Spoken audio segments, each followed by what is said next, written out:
Honorer dengan kode R2 dan R3 tanpa L pada seleksi PPPK 2024 tahap 1 bisa masuk formasi optimalisasi.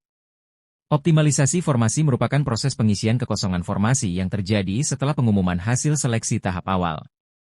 Bagi honorer yang tidak mendapatkan kode JEL, lulus. Optimalisasi formasi pada seleksi PPPK 2024 ini menjadi peluang penting untuk memperoleh penempatan. Berdasarkan aturan Panitia Seleksi Nasional, Panselnas, melalui Diktum 32 dalam KM PAN RB 347, apabila masih terdapat formasi kosong setelah tahap awal, kebutuhan tersebut dapat diisi oleh pelamar dengan jabatan dan kualifikasi pendidikan yang sama dari unit penempatan yang berbeda.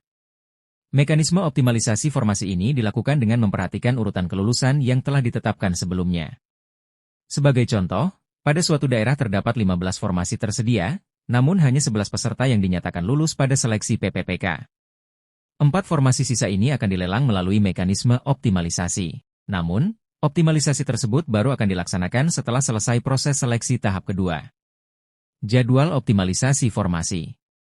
Proses optimalisasi baru akan dimulai setelah seluruh tahapan PPPK tahap kedua selesai, termasuk pendaftaran dan pengumuman hasil seleksi.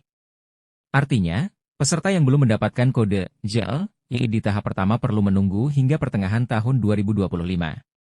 Setelah tahap kedua rampung, sisa formasi akan dialihkan kepada peserta yang memenuhi kualifikasi, sehingga peserta yang sebelumnya hanya mendapatkan kode R2 atau R3 berpotensi memperoleh kode JEL. Optimalisasi ini bertujuan untuk memaksimalkan pengisian formasi dari total 680.124 formasi yang tersedia secara nasional.